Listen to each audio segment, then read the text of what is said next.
Okay?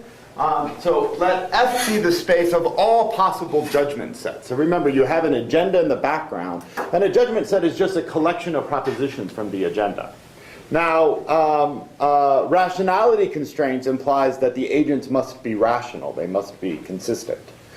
But what we're interested in is measuring, so to speak, the disagreement between two different agents. Okay? So the idea is that if one agent is using this judgment set and another agent is using this judgment set, I want to measure somehow how far apart these two judgment sets are. And the first time we talked about this Cuddy and Piggins paper is just sort of a general observation over the types of measures you might want to include here. Okay, now Miller and Osherson take a very abstract point of view, and they want to say, well, really, it's really going to depend on the problem. What problem you're trying to solve to know how far apart to define an appropriate measure here. So a distance function is just going to be a function from f cross f to r. Okay? Now here, the way they're working is they're defining distance on any judgment set whatsoever, even inconsistent ones. Okay? But if I write, so in my notation, f circled, this is the set of consistent judgment sets. Okay, completeness doesn't play an important role in this paper. Okay, it's just a matter about consistent. Okay, so any measure, any measure must satisfy these properties. Any distance function must satisfy these properties. This is just what it means to be a distance function. If J is a profile, I want to measure how far apart the profiles are. Well, you're just going to measure up how far apart each individual is. Okay, so you just sum that up over there. So we talked about these four properties. So the idea is that if you have a profile P, so that's what I was calling J on the other end. So a profile is one judgment set for every agent. You just check to see what's the majority judgment set is. So M of P is just what the group accepts if you use majority rule on every single proposition. Now, in general, M of P might be just in this set F, not in F circle, because as we well know, it may be inconsistent. Okay? But we're going to say that P is majority consistent. So it's sort of it was one of these good situations if the majority judgment set associated with that profile is in fact consistent. So it's a good situation. Okay?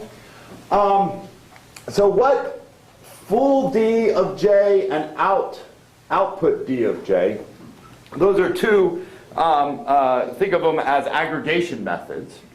What you're going to do is you're going to select the judgment sets, because there might be more than one, but this is an optimization problem, and there might be many ways to optimize a certain constraint. The way you think about it is you say, well, it would have been better if majority was consistent, right? That would have been a better situation. Unfortunately, now we're in a situation where majority is not, so the majority rule does not give us a consistent outcome.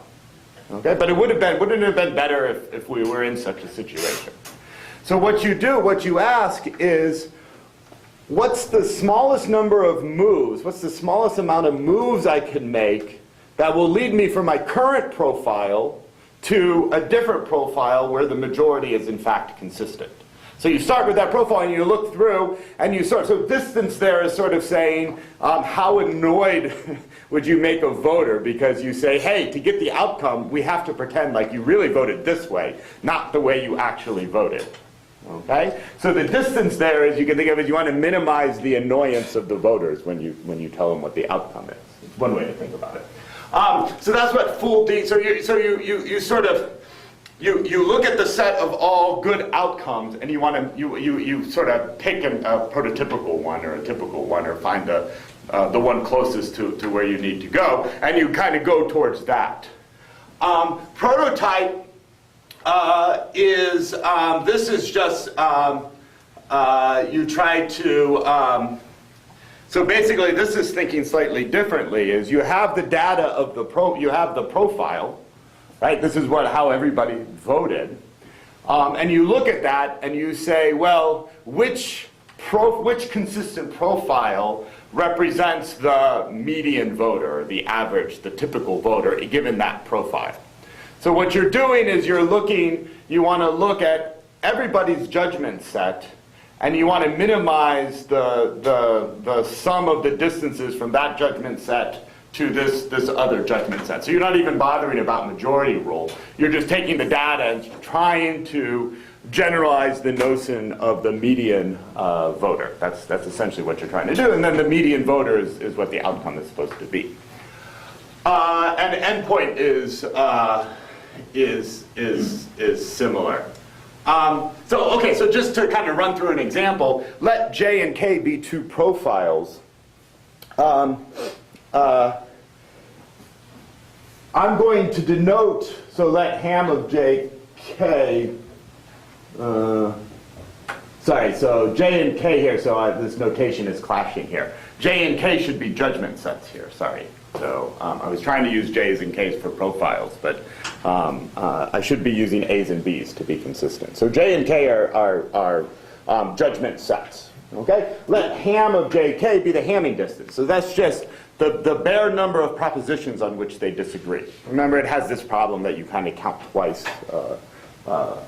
You sort of overcount, okay? But here's a perfectly good, let me say what the agenda is. I haven't told you what the agenda is. So the agenda here is just going to be this simple situation. A, B, and A and B. Okay, this is a situation here. You're making judgments about A, B, and A and B. Okay? So what this distance is saying is if the two people disagree only on A and B, that's the only one that they disagree on, A and B, that complex proposition, then the distance between those two is 0.9. Okay? Otherwise, take the square root of the Hamming distance. Okay, this is a distance function, and again, the way they're sort of thinking of it is you're not going to come up with any sort of general normative principles over what's the best distance function is, because that's going to be a feature of the type of problem you're working on. It very well may be that there are two completely independent propositions, but because of, for whatever reasons, you want to say disagreement on those is more significant than disagreement on others. Okay, but that's sort of part of the problem. Okay, so it's a similar type of situation here, although, I mean, this is a complex proposition. Okay, so now, imagine that we're in this profile right here.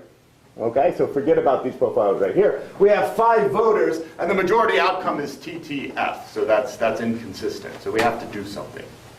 Okay? Now, what can we do? Well, what we can do, so full D of J, what that tells you to do is, again, what you want to do is you want to go through and you want to change people's votes, their judgments, in such a way that it'll lead you to a consistent majority outcome. Here are 2 consistent majority outcomes.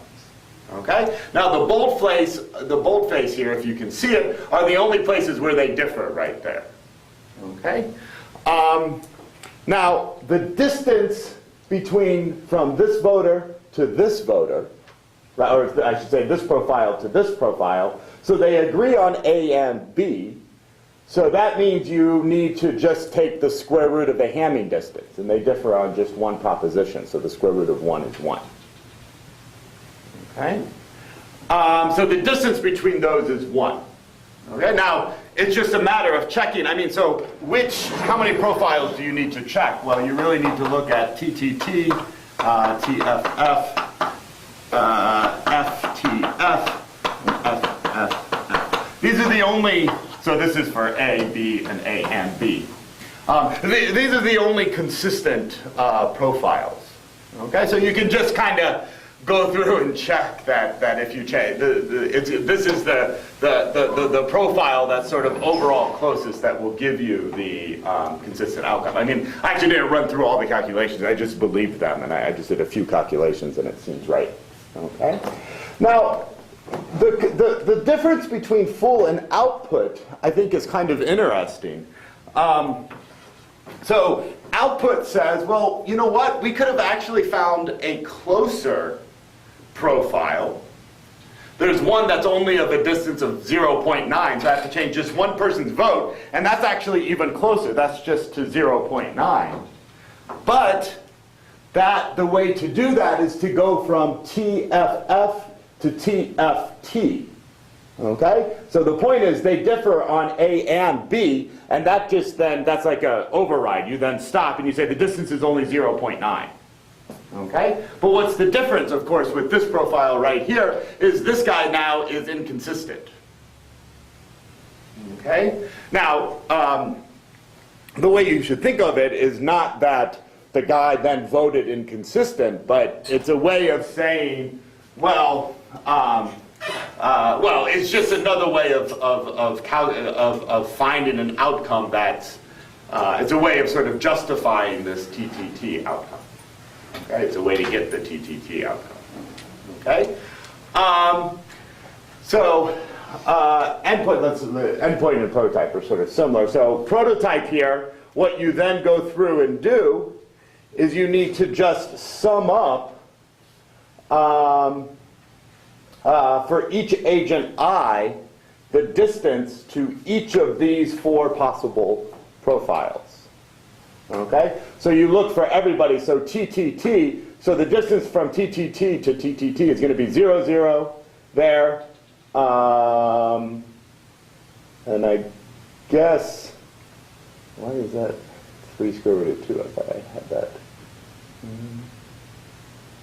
You see why? Maybe I screwed up in calculating that. Let me see here.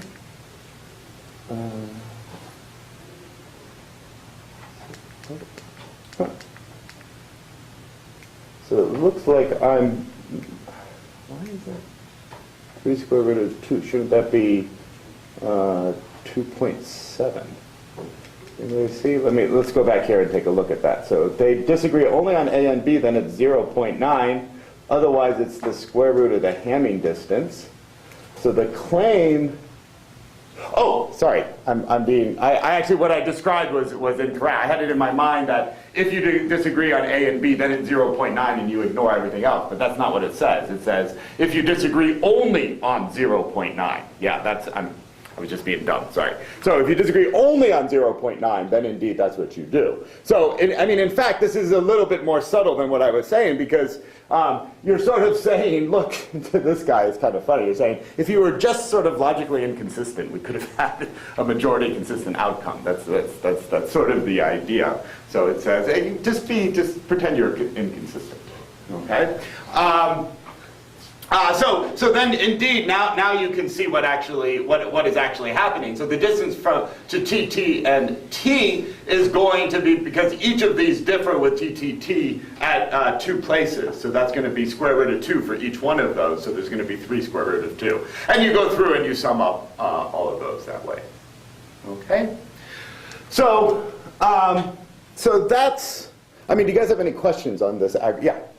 Are there geometric interpretations for each of those individual? Yeah, So, the Hamming, you can kind of see that, but then these all have this ad hoc, what appears to be an ad hoc condition on, overall majority profiles or overall majority consistent profiles.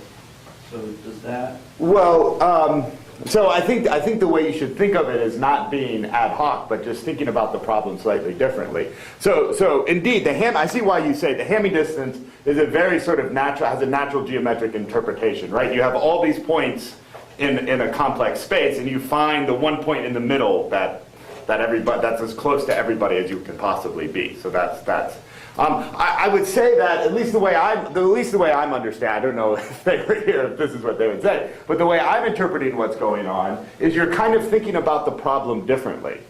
As you say, well, I know that there are all these other sort of ideal settings, right? So I have, and what I mean by an ideal setting is when the majority is consistent. So you have, if people would have voted this way, the majority of people would have voted this way, and so on. So the way I'm seeing it is that you sort of highlight that part of your space, and then what you're trying to say is, so I guess that is geometric. You want to say, well, I want to jump as close to that as I actually can. I mean, but the point is there's different ways to think about how you go about doing it. You can say, because what you're really doing is you're changing you're kind of viewing the profile and vote all as one object, and you have all of these ideal situations down there, and you want to get as close as possible. And what you're doing is you're just saying, I want to make as few changes as I possibly can in order to get down there. And then the question becomes, do you allow the agents, do you consider overall situations where people voted inconsistently, or do you throw that out? And again, I don't know, I can't think of a general principled reason why you would prefer one over the other. So the general point here, I take it, is that there's lots of ways to measure distance. How we can go about differentiating them, I mean, they have some other results, some sort of characterization results and so on, and but I wanted to just get across the basic idea. So, but I mean, I understand exactly where you're coming from. That it's not the same type of geometric intuition. I think it's just two different intuitions that are guiding how the distance should actually work. Other questions? I mean, in the context of judgment aggregation, there's some work, but there's not a ton of work on distance-based measures. So, I mean, we have this paper, and I quoted Gabriella Pigozzi. She's talked about it quite a bit in the context of what people have done in artificial intelligence, but there hasn't been a huge amount of work on this topic. So I kind of led you right up to, generally what I know. Okay. Other questions? All right, so what I would like to do today is just talk briefly, give you sort of a high-level overview of different logical systems that have been used and can be used. Okay, so I'm going to start. There's kind of different ways you can think about how logic might be useful here, how, say, modal logic or first-order logic or whatever might be useful here. There's one way is to sort of recognize that, these are sort of axiomatization results. I mean, in some sense, I've been doing logic all along, right? I just haven't given you a syntax and semantics, but we've been doing sort of careful, in some sense, deductions from a set of axioms. That's basically, we've been working semantically, but that's basically what we've been doing. So I've been doing logic all along. So adding a syntax should not be that surprising or that amazing. Okay, so this is, but there are some things you could say if you make the syntactic issues explicit. So I'll just kind of say briefly what's going on there. The other way you can think of using logic is very much the way you do in multi-agent systems. So if you've seen people talk about logics for multi-agent systems, the goal there is you see what these social choice theorists are doing. They're reasoning about how groups interact and how they aggregate their information. So I'm going to want to design a logical system that somehow represents that activity. And I want that logical system to satisfy certain nice computational properties because I want to use it to eventually implement something. So I'll kind of relatively quickly give you kind of a surface discussion of how you might do that. Okay, so there's a couple papers on that. But I want to, the more sort of substantial part of this lecture, I want to focus not really on the multi-agent case, but just the single agent case, and talk about how you use modal logic to reason about preferences. Also, I should say, when I say logic, since I spent time in Amsterdam, I meant modal logic. So, no, I don't actually mean that. So in the end, we'll talk about some some more general sorts of things, because then, you know, if you think about this very abstractly using a logical framework, you can prove much more general results that include what happens if you have an infinite population and so on. And then I'll talk about some applications depending on time. Okay, so just to set the stage, I mean, most of you, well, I don't know, but you may know there's quite a big literature on just generally logic and game theory. So game theory, I mean very broadly, including social choice theory. Just, you know, lots of different modal logical, first order logic, whatever, logical systems that can somehow capture game theoretic reasoning or reasoning about games. And it's very attractive to logicians. Game theory is very attractive just quite simply because the mathematical objects they are using reminds us of cryptic structures. And so it just is, quickly you can go on and do that. And there's interesting technical questions, primarily for modal logicians, that pop up when you just try to do some of the standard stuff. Okay? So these are just some papers, nice papers to start if you wanted to look into this literature. Okay, so I want to kind of start with this paper by Mark Pacuit. Sort of just saying, let's just, from a logician's point of view, what have we been doing? What do these impossibility results actually say? Okay, so just think back to your basic logic class, given a semantic domain, so class of models. Well, that's what it is, a class of models. And then you have a target class.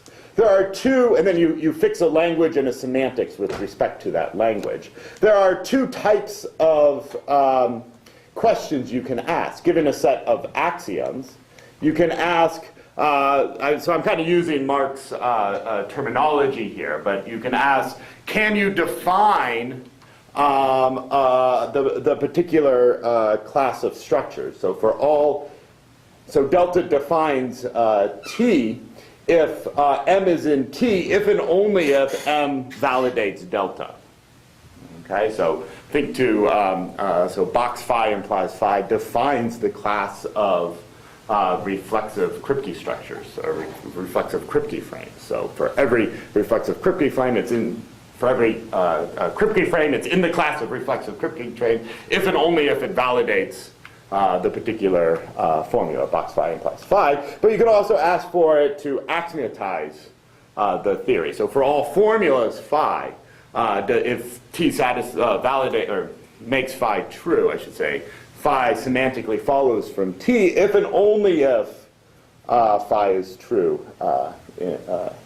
Sorry, phi semantically follows from delta if and only if phi is valid on the class of models.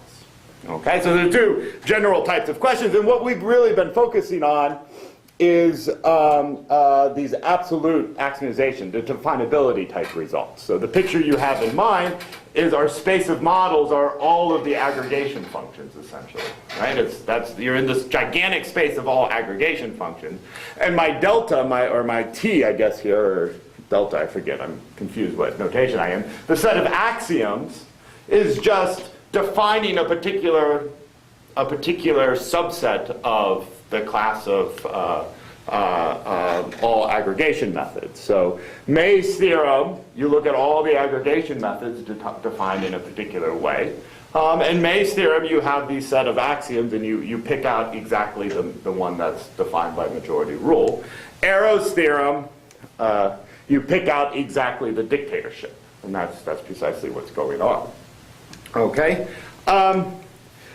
Now, Mark's sort of general point. So there's kind of a general setting. So the one point you could do here is, so what are the parameters from a logician's point of view? What's an extra parameter here, which is the logical language you use to express the axioms. Okay. So one thing he was interested in is how far you can go in a very, very minimal language. How far can you get without using using very much of first order logic or second order logic and so on. Okay? So it's a way, I mean, later I'll just mention this, but the idea is that I want different ways to say whether or not this axiom is better than this axiom. One way you could do it is you could say, well, this axiom cannot be expressed in, or sorry, this axiom can only be expressed in a logical language that is very expressive and you don't like it for some reason. Okay? So the idea here, the general intuition is that simple statements are better than more complex statements, where you can measure that precisely in terms of the logical machinery you need to express it. So here's just a very simple set of axiomization results. So let phi sub I be the set of individual formulas. So this is just going to be propositional logic instead of propositional language. V sub I is a set of individual evaluations. So phi sub I is just propositional logic. Pick a propositional language. Okay? V sub I is just all the valuations on that. And then I'm going to define a set of collective formulas. Okay? Where I'm going to use this box operator to represent the group collectively accepts alpha. But note the restriction on the syntax here. So in particular, I won't have box, box. I can't iterate the box. What I'm doing, box only applies to alpha, where alpha is an individual formula. Okay? But then you can say, the group accepts alpha and the group accepts psi. Okay? So you can combine those together and you can say negation. VC is just going to be the set of collective valuation. Now here you're not really interpreting box. You think of box as an atomic proposition. Okay? But you can give pretty nice, axiomizations of various types of aggregation methods. So let con sub n, so this is consensus. This is going to be the set of all collective valuations that assign 1 to box of alpha, just in case everybody says alpha is true. Okay? And what's the accusation? So if any of you know modal logic, this is really just KD. So normal modal logic with the, because the overall group, if I assume that that individuals can't be inconsistent, which I have that built in, then consensus can't ever give you an inconsistent outcome. Okay? So you can't ever, the group will never accept a bottom. Yeah? So on the previous slide, you said we can't embed another box? Yes.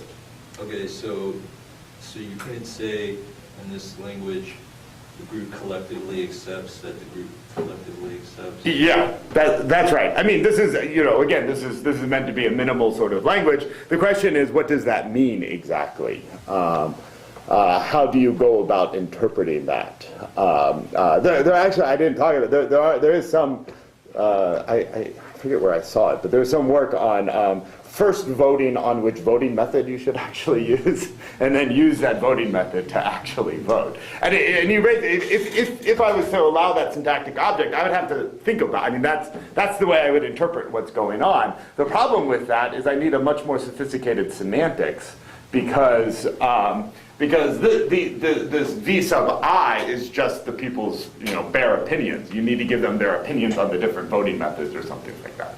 Okay. And again, remember the overall goal is to be as sort of simplistic as possible. You're really in the setting of May's theorem here. Majority rule, interestingly, is not, it can be axiomatized. I mean, most of you know that dealing with the most operator, or the majority operator, even to understand how that operator sort of works is not completely straightforward. So in this setting, you need to actually quote, you need this axiom right here, which I'm not even necessarily going to explain it.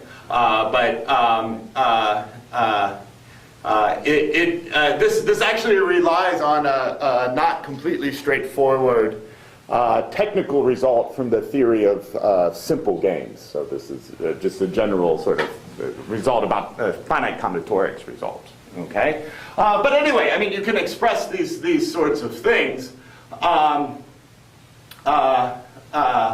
So I use this greater than. This really is just the box that I was talking about before. Okay, I just added this greater than to make it because you really need to say at least so many people accept phi, and strictly more than a half accept phi. So you have to kind of change the language just in sort of minor ways. Okay? But again, the point here is just to, oh yeah, sorry. In that one, do you have to make explicit reference to the number of voters? Yeah. So yes, exactly. So for this one, to state the truth definition, you need to know how many voters there are. I see. Right? Now, this is actually a general problem about axiomatizing Arrow's theorem. And Ulla Endres, in the paper that I recommended that you all read, and then he has another paper where he tries to formalize Arrow's theorem in first-order logic and do automated theorem proving of it. It's sort of a general problem you have with all of these logics, and sort of keep note of that, because sometimes even the very language depends first on fixing the number of voters or the number of candidates, because I kind of just quickly say, oh, and you have atomic propositions representing what each voter votes for, right? But that means that the actual number of what the exact atomic propositions are depends, first of all, so you have a different logic, strictly speaking, for every single different population. So the point is, all of these logics can formalize Arrow's theorem, but they do it in a weaker way, weaker than what Arrow's theorem actually says. Yeah. I'm not sure why you have this concept that if we use a less represented, a logic that can represent less, then we're doing something better. Because what if the representation is really unnatural and the proofs are very long and complicated and very good. don't give insight? No, absolutely, no, very good. No, so this is so Mark's original idea is not that this is sort of an overall, all things considered. Maybe it's all things considered.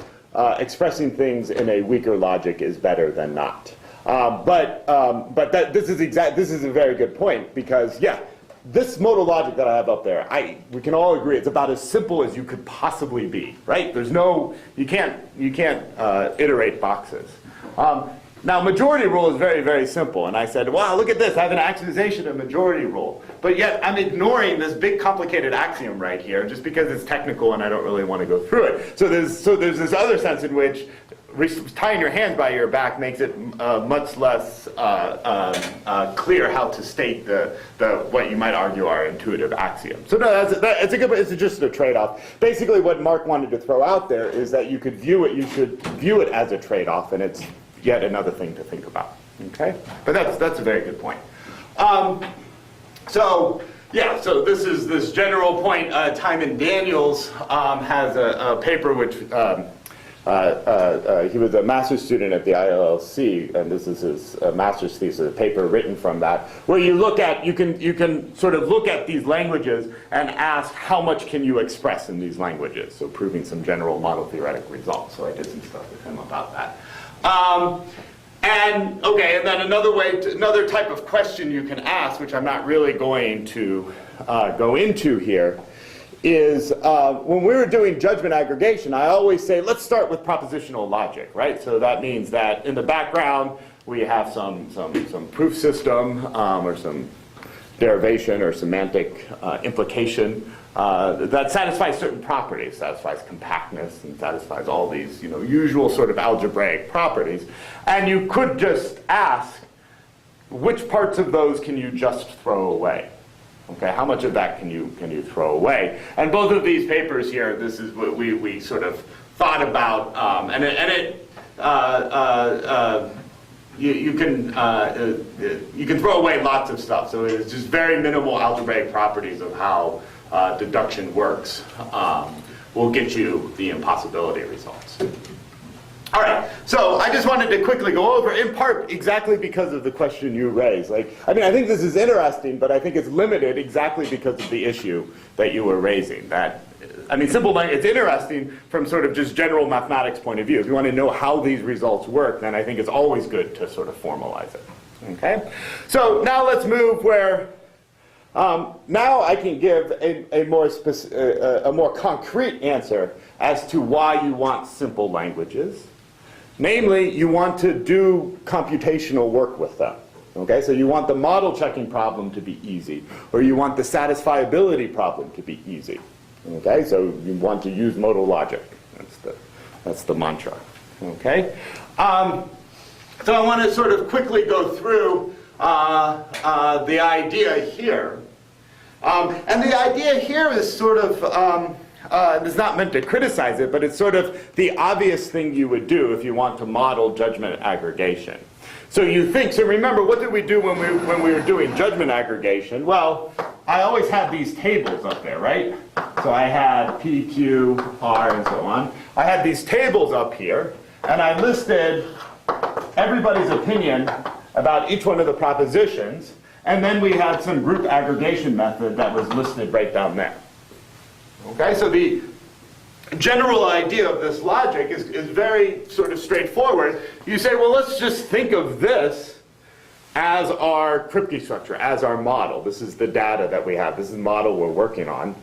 And define modalities on top of there, and then the things you can express in judgment aggregation and so on, sort of you can sort of easily express in this particular modal language.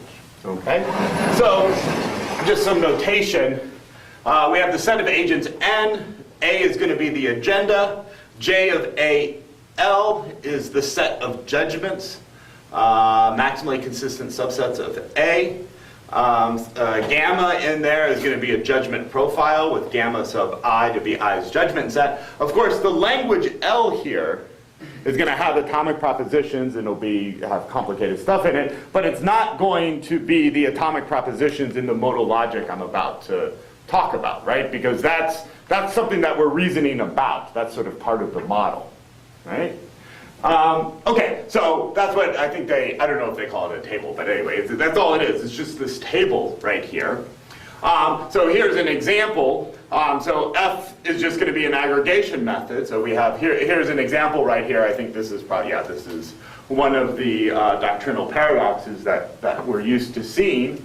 A is going to be our agenda, and so our model consists essentially of this table right here. Okay. Okay. So we're going to assume consistency and completeness, or at least they assume consistency and completeness. So gamma represents just this part right here. Okay. So it's actually a very, very simple modal logic. Now here, there's no constraint over, so boxes you can iterate boxes. In fact, you need to express some of the things you want to express. So there's two types of quantification. You're going to quantify over two sorts of things. And you can kind of imagine the two types of things you want to quantify over, the agenda and the profiles. Those are the two things you would want to quantify over. Okay? So, so we interpret formulas at a table. Okay, and what is a table? A table is so think of it as so think of it this way. So this is the aggregation method. This is the current profile, and then P here. This is an element of the agenda, and you sort of think of it, it's the current thing that's on the table, where, I don't mean that table right there, I mean the way when you're having a meeting, you say, what's on the table? What should we be discussing about? And P is the thing that's currently being discussed. Okay? So HQ says that's the current thing under consideration. Okay, that's an atomic proposition.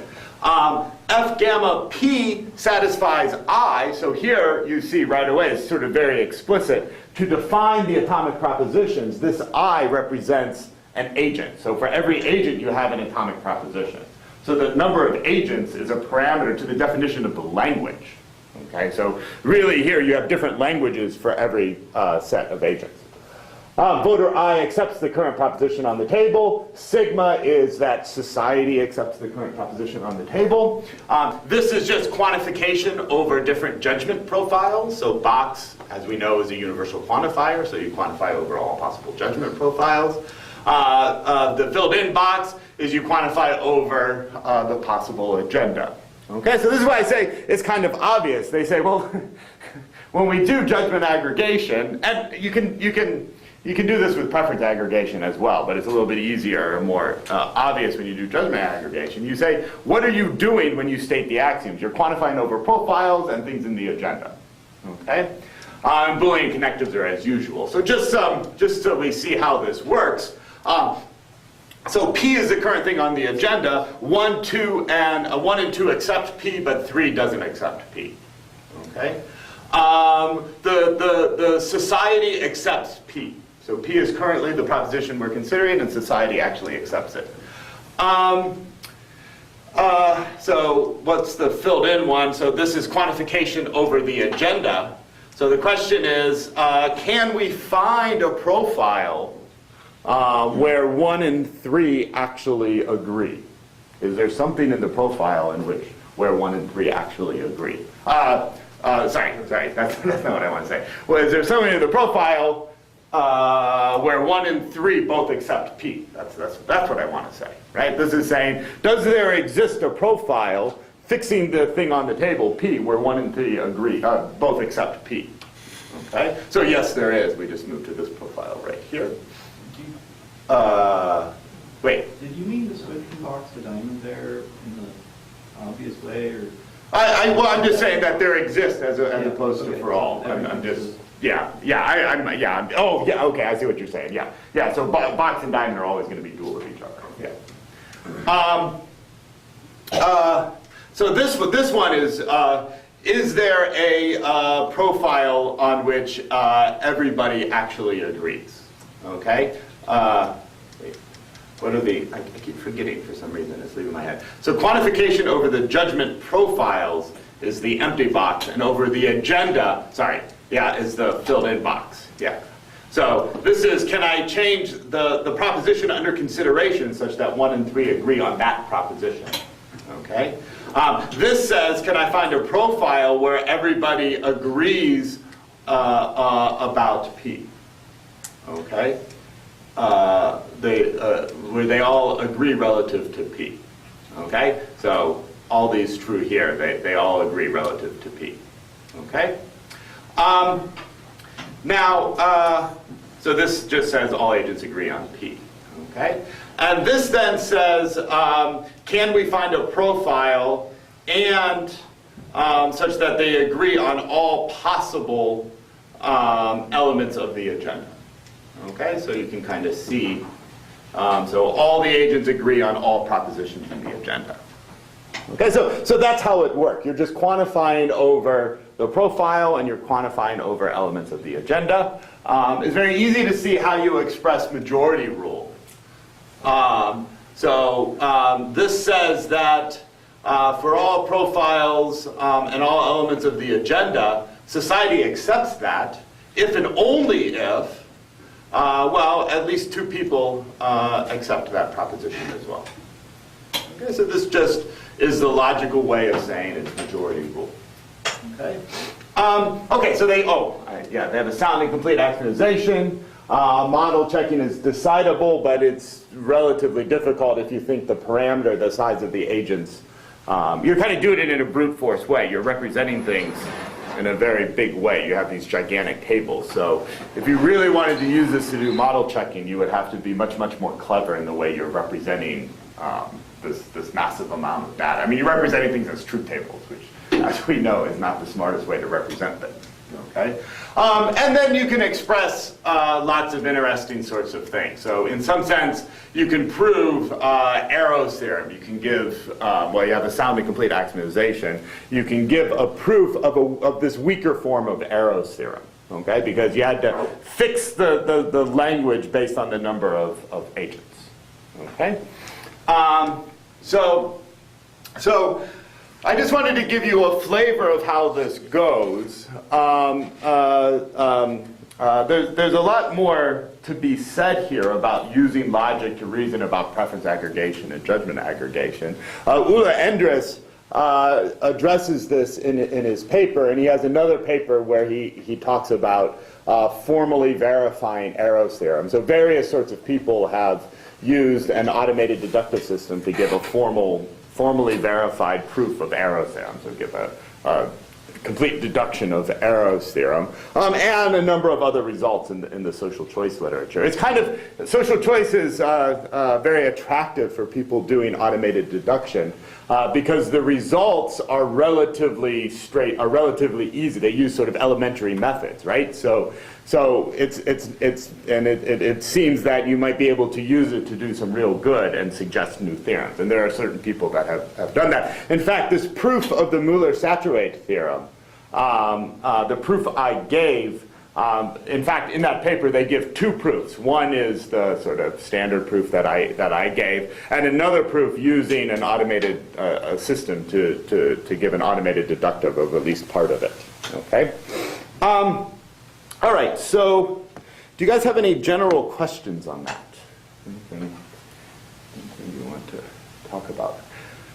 Okay, why don't we take a short break because we have kind of a lot to go through, although I'll cut out some of the preference modal logics. Let's take a short break, like 3.5 minutes, and then we'll talk. We'll end up with talking about preference logics and some general applications. So break of 3 minutes. You want to have a break as well? No, I'm fine. Okay.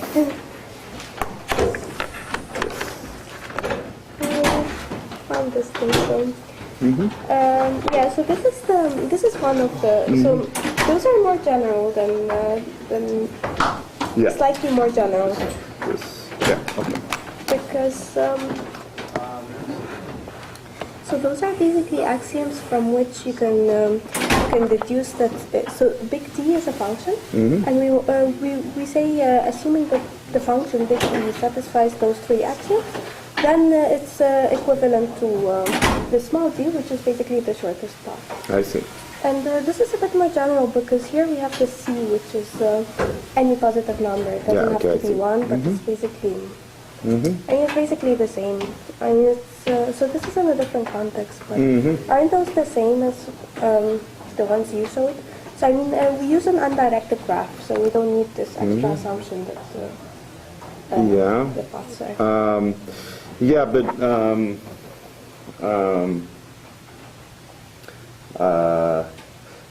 this wouldn't this say that this will be consistent with so those axioms in general are going to be consistent with any path, any graph whatsoever.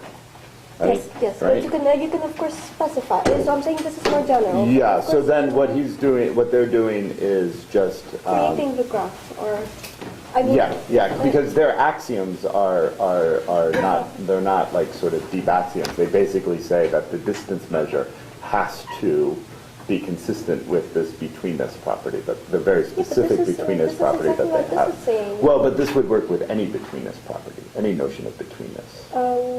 What do you mean by betweenness? Well, this, I mean, this you have a graph. This would work with any graph whatsoever, right? Yes. Any graph whatsoever. Yes, so but not all graphs are going to be associated with their betweenness yeah, property. of course, but I'm saying this is one thing that I formalized. So it's like so we proved the correctness of this thing. So I can define a betweenness property. Oh yeah. And then yeah. and then I have that. this extra theorem. Then you have vector theorem. Exactly. Yes. So, that's absolutely right. Yes. Okay, Yes. No, that's exactly right. Yes. Yeah. So there, I don't know here.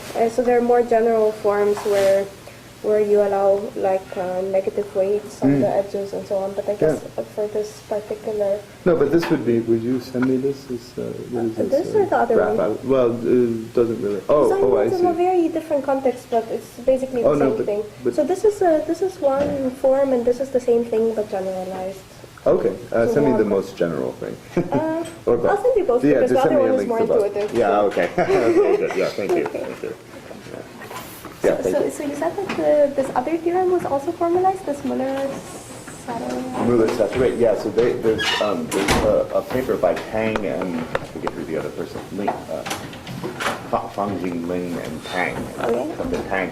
And they have a general approach where they prove error theorem by induction, and they automatically verify the base case when you have only, say, 3 voters and so many candidates. Okay. And then by hand, they prove a general induction results. But the base case boils down to basically doing a constraint do you know satisfaction. which theorem prover they use? No.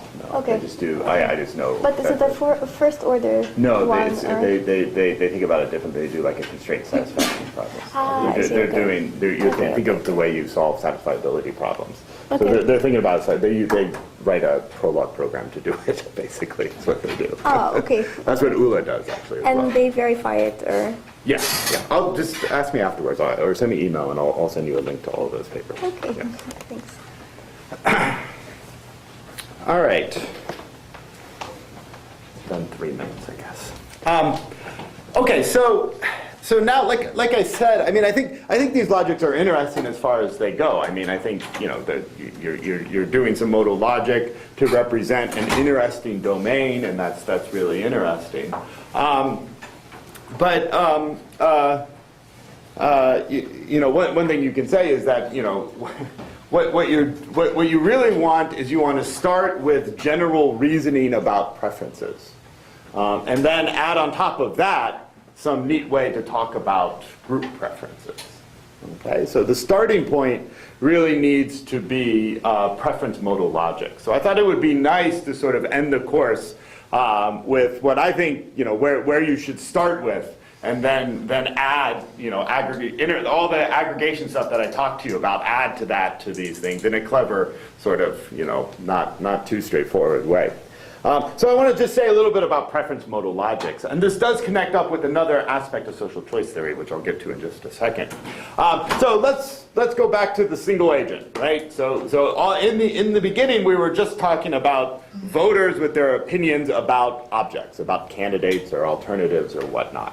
Okay, and if you have 2 objects, there are of course going to be 4 logical possibilities, 4 types of preference judgments that an agent can have about those. So given x and y, I can think x is strictly better than y is strictly better than x. I can be indifferent between them, and I can also throw up my hands and say I can't possibly compare them. I don't know. Okay, so it's important that people often forget this 4th category, which is different from indifference. Indifference, you're giving an opinion, and this last category, you can think of it as abstaining. So there's a difference between saying, I think both of them are tied, and also abstaining. Okay? And preferences should have certain logical properties. Should they be transitive? Should they be connected? If you know the literature on foundations of rational choice, there is a massive amount of discussions about these properties. Transitivity in particular. Some people say that it's constitutive of a rational agent that your preference ordering is transitive. The idea is that if you're behaving by using an intransitive preference ordering, and I'm an economist watching you, I just can't make sense of what you're doing. You look like you're making random choices to me. Okay, so that's one way to go, but there are various sorts of arguments against transitivity, having to do with issues about vagueness and other sorts of things. But I don't want to really necessarily talk about that. We want to just kind of take these as given, and from a modal logician's point of view, I mean, those discussions are interesting, but when you tell me, you say, yes, but so you want to do a modal logic, so you have a set of states, so the states are sort of the objects here, and then you have an ordering on that, and you say, well, I don't want that ordering to be transitive, or I do want it to be transitive, and modal logician says, fine, you either put this axiom in there, or you don't put this axiom in there. It depends what actually you want. Okay. So we want to do some modal logic here, and we can just ask, what is the sort of modal logic of preference? Okay. Now, what the right language is to talk about preferences, there's a bit of discussion here, but let's just be sort of standard modal logicians. Okay, so what does that mean? I'm sort of assuming that all of you have some familiarity with basic modal logic. If you don't, I can explain things in more detail, but it's not, you don't need to know a lot of modal logic for what I'm going to say. Okay? So you just, so these are just relations over a set of objects. I'm just thinking of states as objects. And so I can say things like greater than or equal to phi if and only if there is a world that's at least as good as the current world in which phi is true. Okay, that's sort of the basic modal operator associated with this at least as good as. Okay? Now, one general fact about modal logic, for those of you who are taking Patrick Blackburn's course, you've heard him mention this a number of times. Of course, if I had nominals, this would all be easier. And he's exactly right. But the general point is, in this setting, you can't define this, even though, from a mathematical point of view, of course, strict preference is defined in terms of weak preferences. In a modal logic setting, you can't define this operator using in a language with just that operator. And just this isn't the proof of it, but the clearest way to see it is this is an irreflexive property, and you can't define irreflexivity in modal logic. Okay, but that's not the proof, but that's just a general fact. Okay, so what's the, so you could just ask, what's the sort of bare logic of the class of all frames where you have an ordering and you have these two modalities in it? Okay, and this is the basic logic. I'm not going to go through it, but it makes a lot of sense. So, so these are both generalizations of transitivity. So remember, what is transitivity? Is diamond diamond phi implies diamond phi. So if I take two steps, I can always just take one step. What this says right here is if I take two steps and one of those steps is in fact a strict preference, then that one step I took has to also be a strict preference. And so it doesn't matter which one I actually take. Okay? This one is interesting. It looks complicated, but it really makes a lot of sense because it says, suppose phi is true here. And I can go to a place here satisfying psi that's at least as good as phi. Okay, so I can see a world, I can jump to a world, and that world satisfies psi, and I know it's at least as good as psi. Okay? Now there's two possibilities. Either I have an arrow going backwards. Okay, so either this world is, so either this world here, in fact, is at least as good as that, so in fact, the agent is indifferent between the two, or I don't have that arrow going back. If I don't have it, then in fact, at this original world, psi was, the state was strictly preferred, where psi is true. Okay? If I do have it, that what it means is I can see a world, psi, so I can see a world satisfying psi, and that I know can see a world satisfying phi. Okay? Now, of course, since this is modal logic, I can't be absolutely guaranteed that it's this exact same world, but that's the intuition.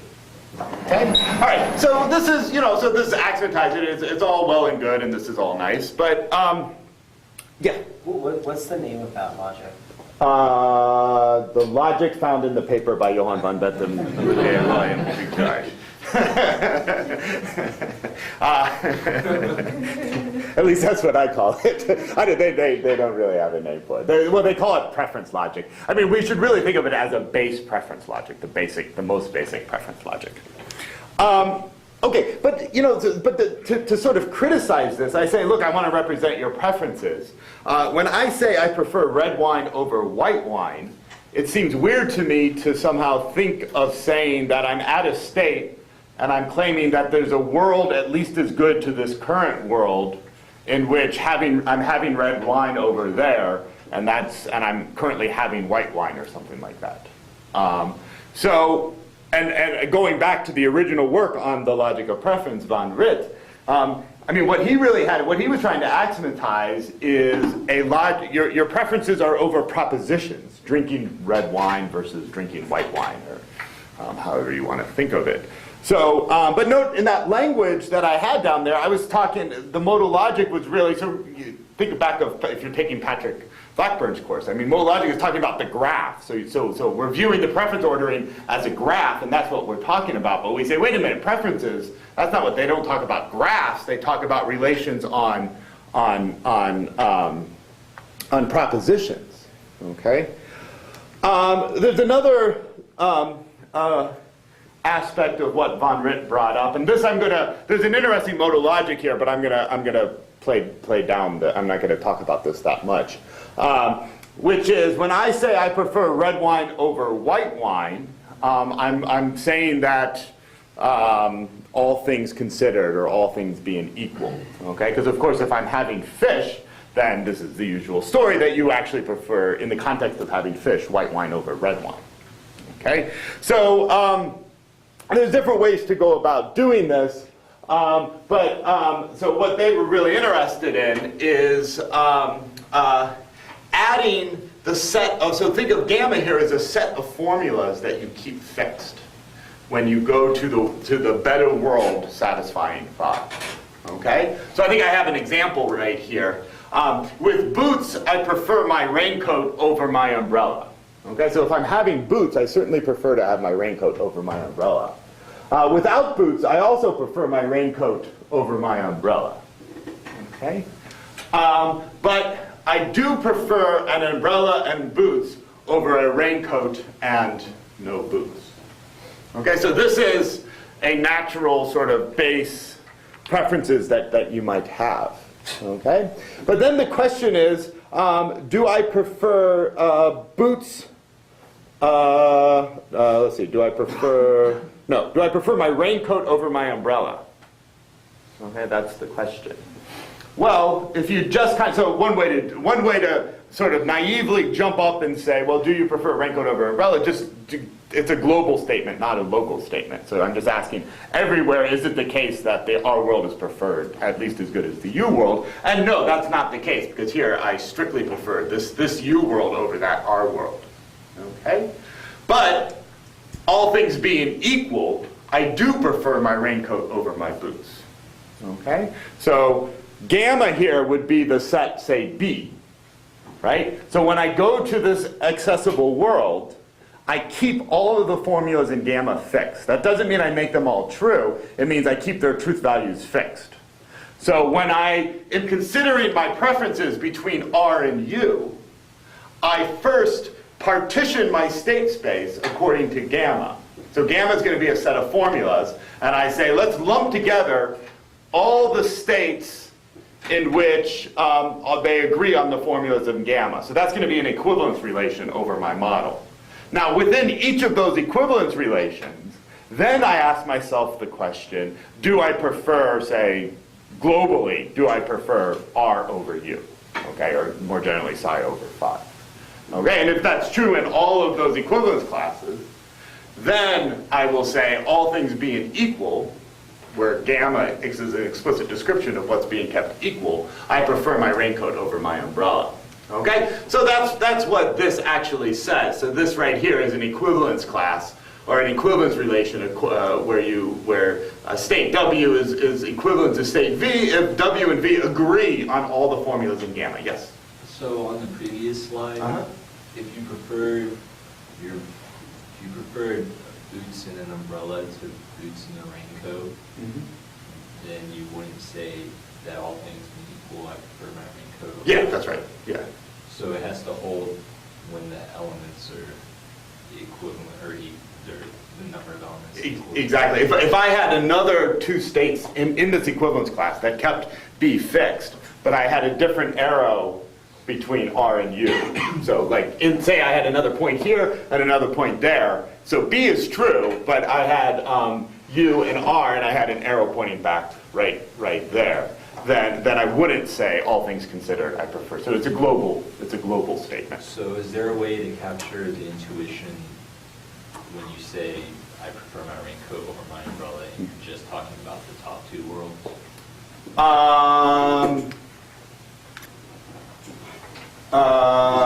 might think that it's irrelevant in the worlds where you have the boots too, because you were strictly talking To that, okay, so, yeah, well, okay, so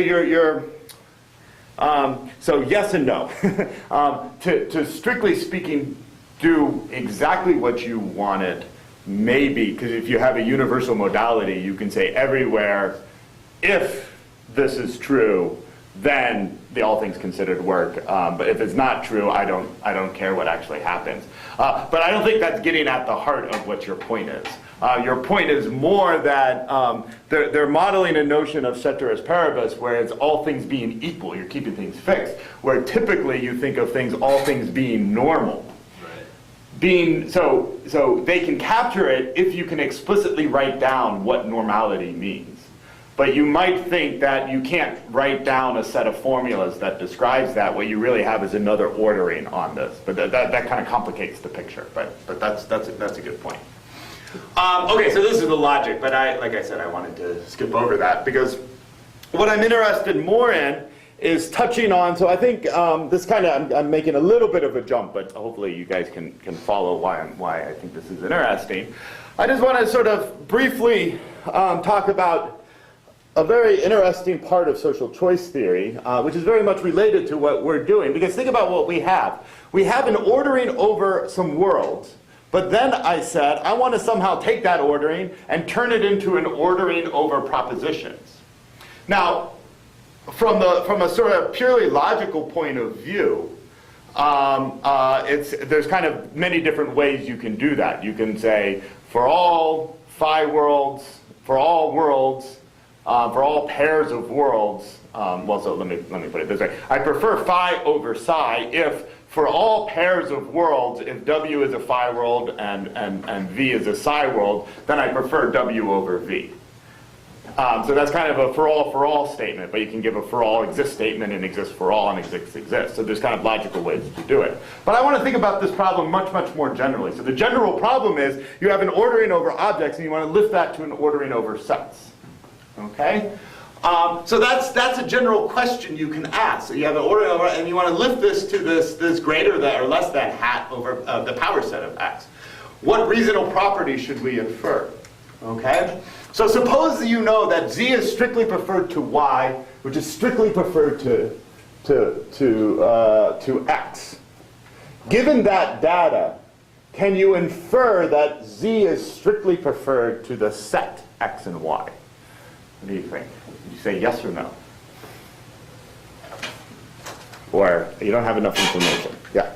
I would say, so if you're thinking of the world as exact specifications of the state of the world, this would seem to be a situation where you prefer,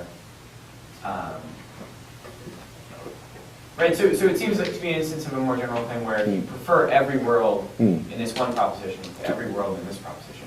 You should probably prefer this set. This set over that set. Yeah, that's the general sort of setting. That's the general type. So that's exactly right. So I was hoping most of you would say, yeah, this seems right, at least in this type of setting where you're talking about preferences and you don't know which one of the worlds is going to be the actual one, right? You don't know which of x. Think of it. You don't know which of x and y you're actually going to get, but you do know that z is better than both of them. So wouldn't you rather be in a safer setting where you get z for sure? Okay. Of course, on the other hand, if you somehow think of this as just being a basic preference over these new types of objects, it very well could be that the utility for getting x and the utility for getting y adds up somehow to the more than the utility of getting z alone. But those are two completely different ways of thinking, right? In the second way of thinking, you're thinking about your preferences over bundles. Your preferences are not what economists call separable. Okay? And you have similar sorts of things. These are meant to be a little bit harder, of course, right? So you can get y for sure, and your worst and your best case. Here is much less clear. I would have a hard time arguing that there's any principled reason why X and Z should be preferred to Y or vice versa. Okay, and this is sort of similar type of setting, except you have WXY and WYZ. So in both of those, you get the worst outcome. Well, here maybe, yeah, in both of those you get the worst. Oh, no, sorry. So this is an instance essentially of that.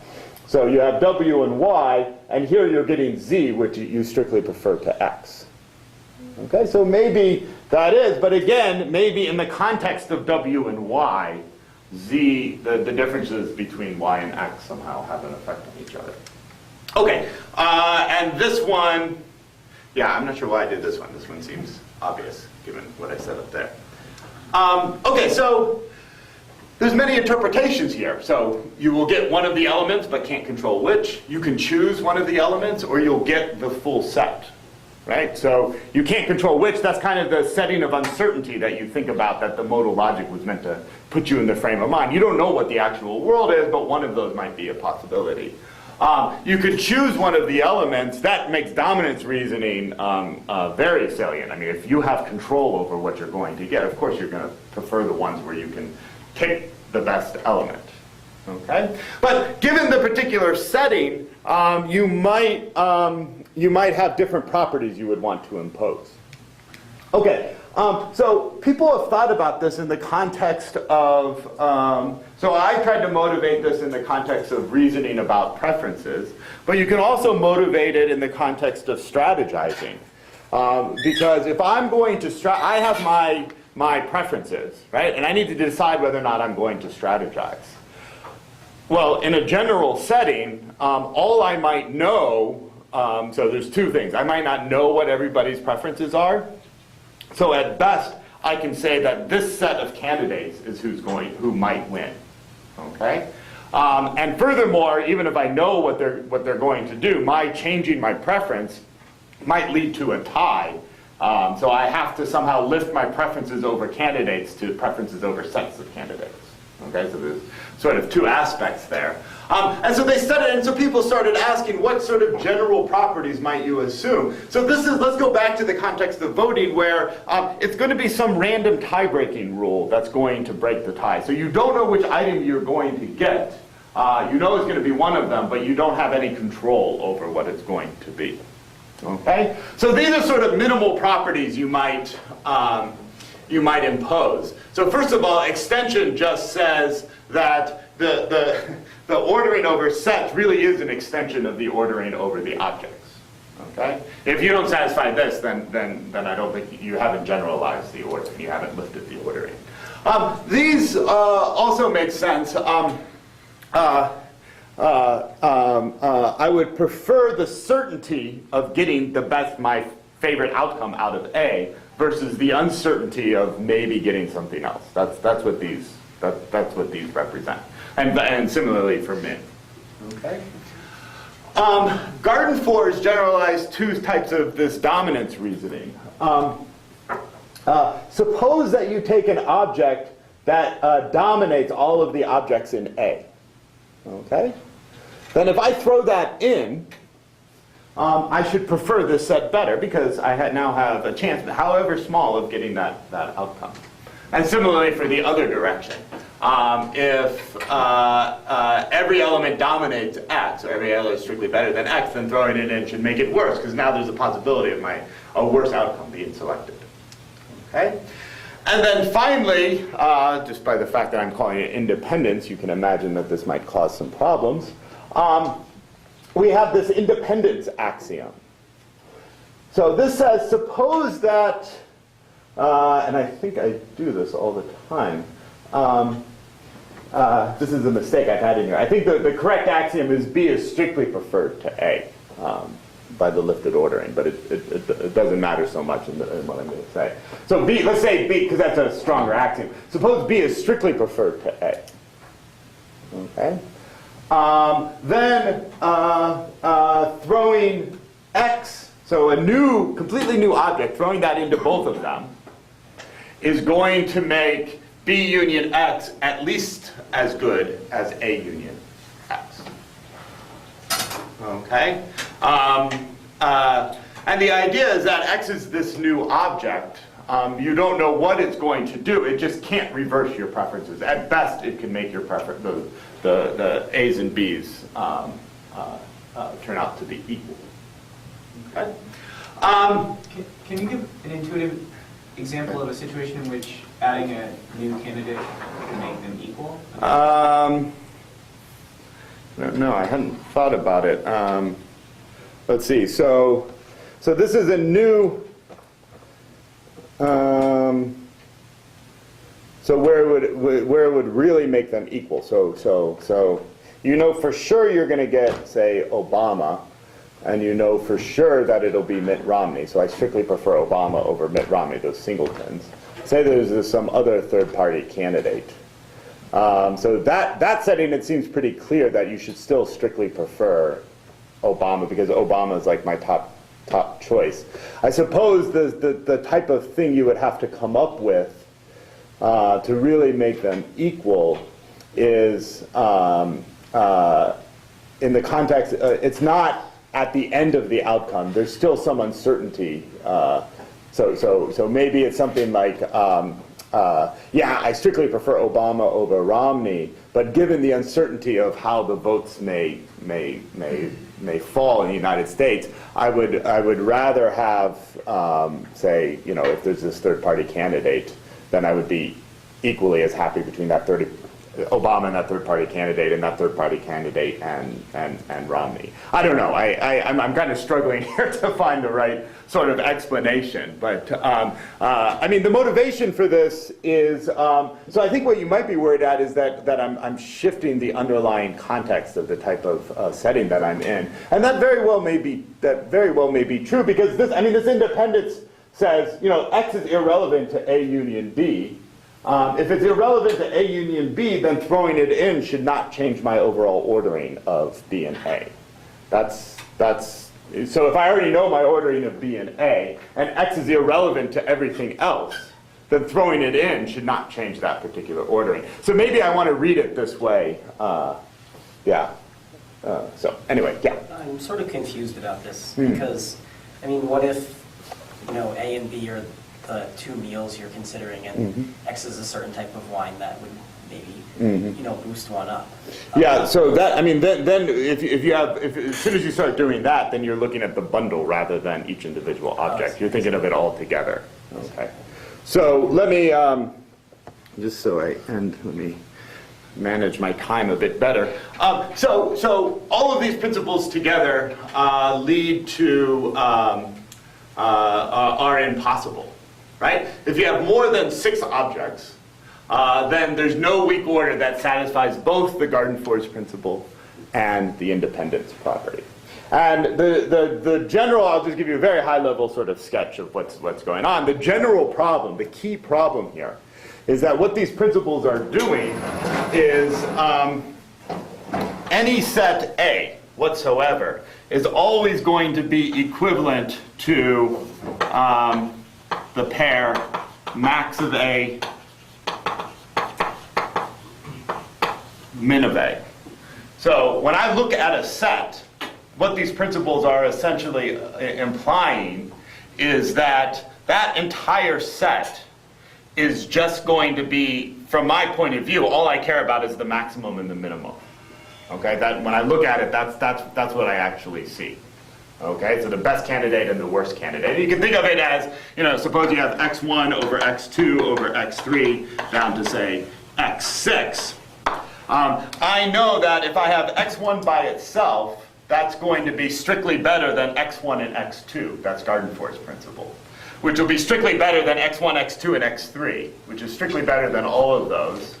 But then you stop sort of short there, and then you use independence, and you add x6 to both sides. So I have x1 and x6 will be weakly preferred to x1, x2, x3, all the way down to x6, and you can do it in the reverse direction. So that's kind of the key issue of what's going on. The properties that we studied force your preferences to satisfy this property, and that then you can come up with, then it's a matter of just coming up with a specific example and seeing that it leads to contradiction. Okay? So let me, so I've sort of said this at a high level so we can skip these sorts of things. Okay. Sorry. So, no, don't say thank you yet. So, yeah. Okay. I usually have like a fancy little button you can push and it jumps ahead so nobody knows how many extra slides I made, but I didn't have time to do that. Okay, so I just wanted to end sort of briefly here talking about some applications. Okay, and again, I just want to point you to it, but I want to, hopefully spark your interest in those. There's more to say about preference modal logic, and pull me aside, please pull me aside. I'd be happy to tell you some more, give you more references and chat more about it. There was another paper by Dan Osherson and Scott Weinstein that I have a different preference modal logic that I find very, very intriguing, very interesting, but it's just sort of an alternative way of doing what I just told you, so we skipped that. So I just want to talk a little bit about applications. So the first thing is, think back to, so this is also by way of summary. What have we done? We've done this many, many times. I start with an aggregation method, and then I define this collection D of winning coalitions. And we see that the winning coalitions has a certain algebraic property. Going in the other directions, if you give me a collection of things that I call winning coalitions, then I can just define an aggregation function as follows. I let the thing be the set of all objects, whatever they are, such that the winning coalition judges that that object is accepted. So there's really a back and forth between aggregation methods and a set of decisive coalitions. Okay? So you can ask, what is the general relationship? So when you do voting on infinite domains, this is the type of question this is really the mathematical question you're asking. What is the precise relationship between the set of winning coalitions and the particular aggregation method under question? Okay? Regardless of whether or not you have an infinite voting population. So there's actually a bit of work on this, because people right away, Fishburne in particular, but people notice right away that if you have an accountably infinite number of voters, you don't have to have what's called a principal alter filter. So there may not be necessarily a dictator. Okay? But there's various ways to respond to that, which I don't have time to go through. What they prove here, don't read the words, just note that there's theorem and then lots of nice words connected to it. What they actually show is actually quite interesting, is that what's really going on here is exactly, think back to your, I don't know if you've taken model theory, but when you do a reduced product or an ultra product of models, that's what you're doing when you're aggregating. And so you can ask a general question on what syntactic shape of formulas are transferred under a particular aggregation method. Okay, so their general result is a general result about formulas that they can't have existential quantifiers in it. They're not good. They can't be transferred when you aggregate various sorts of models. Okay, so there's a lot of interesting issues there. I think it's important to have this on the slides just so you have pointers to it later on. Let's skip May's theorem. That's not. So I want to talk about a couple sort of broader applications of Arrow's theorem. So now I'm talking just about Arrow's theorem in particular. So you can just ask general questions that seem similar, at least on the face of it, to social choice. So the question, is it possible to rationally, I should say choose, to rationally choose among scientific theories on the basis of, say, accuracy, simplicity, scope, and other relevant criteria? So this is a question in the philosophy of science. You want to select an appropriate model, or appropriate theory, to represent what what you observe, given your evidence, on the basis of many different criteria. So you're in a multi-criteria decision-making setting. So what's the criteria? So think of curve fitting, right? So you have all this data, right? And you want to fit a curve. Now you can do fit to the data. So that would give you a very sort of crazy-looking curve, right? But we all know that that's not the best curve to sort of, if you want to explain an underlying function. So then there's other ways to judge. being simple is better, all things considered, than being less simple. Okay, so a line is better than quadratic, is better than cubic, and so on. Okay, so the number of humps makes it less simple. That's just one. There's lots of discussion about what simplicity is. Scope, that's sort of which logically implies each other. So if you're a cubic, that logic, or a quadratic, that logically implies that you could be a line. Okay, so you kind of go in the other direction. So there's this nice paper where you just there's nothing new technically here. It's just going through the list of axioms and saying, look, they apply to this problem. Okay, so there's nothing new technically, but Arrow's theorem just applies. But here you have to be very careful. So my colleague, Michael Moreau, says, no, in fact, Arrow's theorem doesn't apply here at all. This is actually a paradigmatic case where it doesn't apply. And why is that? Well, this is something we did not talk about at all. But if I would drop the universal domain condition, then lots of these impossibility results would just go away. In fact, there's a famous, it's called Black's condition, single peakedness condition. And Michael Moreau has a nice paper where he points out that at least in the curve fitting example, it's pretty clear that you're in a single peaked condition or setting. Okay, so in fact, majority rule is the best method to aggregate the data there. Okay. Another example of use, so here the idea is that it's similar to this, but here you're in the context of sort of Bayesian epistemology. You have evidence from different types of methods, lots of different types of methods.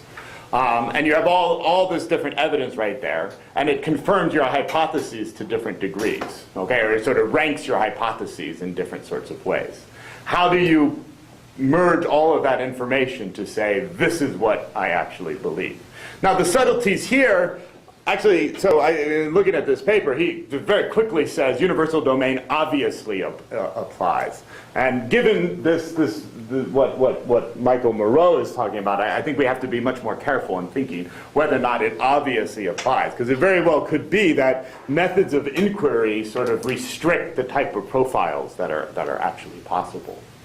Another very interesting application, and I can just say this at a high level, so this is really just going to be for people who know about this, is it's really Hannes Leitgeb has, there's something, so Garden-For's impossibility result about AGM belief revision theory, so, and the Ramsey test. So the Ramsey test says, when should you believe a conditional? A implies B. Well, I should believe it just in case upon revising by A, you believe B. Garden-For's famously proved that that, as a condition, is inconsistent with standard AGM belief revision theory. And what that means is that if you extend the language to include conditionals, and you ask yourself, when should the agent believe a conditional, right? Well, he should do it, it should match up when the belief revision theory tells him that he should, according to the Ramsey test. Garden-For's proved that that's inconsistent. Okay? Hannes Leitgeb recently has, so earlier on and then more recently, he has a more general version that this impossibility result really is a slight generalization of Arrow's impossibility result. Because what's going on there is very sort of abstractly. So think of Lewis's model of conditionals. What is that? Well, essentially what that is you have the actual world and you have little spheres coming out of that actual world. What is using, so think of if you're taking Alexander and Sonia or Nina's class, what do you do when you have belief revision? Well, you have a set of possible worlds and you have a global ordering over those possible worlds. What Ramsey test tries to do is if you merge those two models, you have little worlds with orderings, little spheres over those each individual worlds. Ramsey test wants to say that the overall ordering has to match up in the right way with all of your individual orderings. Okay? So you need this is not a matter of just Arrow's theorem just directly applying. You have to generalize it in the right way, but it's not, from a social choice point of view, it's not a sort of significant generalization, but the reasoning captures something else. Okay. So, We've done everything I wanted to. The only part I sort of had to go quickly over was this extra preference modal logic by Dan Osherson and Scott Weinstein, but if you go to their website, you'll figure out where it is, or you can point to it and look at the slides later. So I hope you guys liked the class. If you have any questions or you want to chat about anything, feel free to email me or grab me afterwards. I'll be here over the weekend because I'm giving a talk in this RAIN workshop. So thank you.